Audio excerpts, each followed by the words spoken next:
Okay, today I have a question about reincarnation. Something that keeps coming back, I'm afraid. Marie in Dublin asks, if there's such a thing as reincarnation, Gordon, then how can you get messages from people on the other side? Surely one thing rules out the other. You know, for years I actually thought the same. And I studied consciousness more than reincarnation or the afterlife. And I think to understand reincarnation itself, you have to look at our consciousness. We, I believe, are much bigger than just the human consciousness that we exist in this life.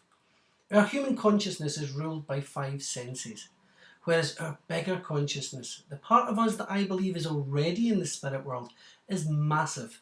That's the part of us I believe has lived many times, and I believe it will live time and time and time again until that consciousness has refined itself and become purer or lighter, but much more expanded because of each life's experience.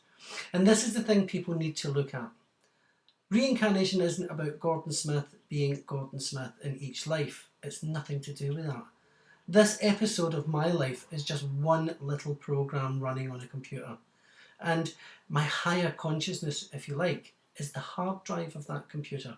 So if we can look at ourselves as being that vast, that we are masses of information already before we come into this little life, that we will do things and learn things and grow, probably because of our mistakes more than our good parts in this life, then when we die, when this program ends, all of that information, every action, every deed, every thought will go back to the hard drive, just the way a program on a computer will end and go back to its hard drive.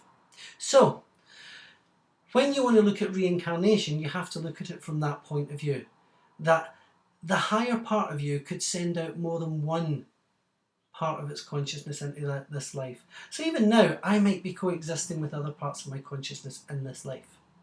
The one thing that is for sure is that everything will be stored in our higher consciousness when we leave this world. Mediums and psychics like me will come along at some point and be able to download the information of a past life, of a life that's been lived and it is now stored in the upper consciousness. We are able to access that just the way you can a file on a computer, download it and relay it to people. But the difference is, it's not just a memory, it's a living memory. It's a part of a consciousness that is still alive and that is at a much higher level of understanding than your human brain is. So, with all of that waffle, I hope something in there is of interest.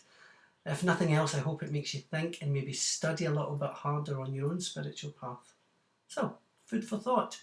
Take it with you and see where it takes you.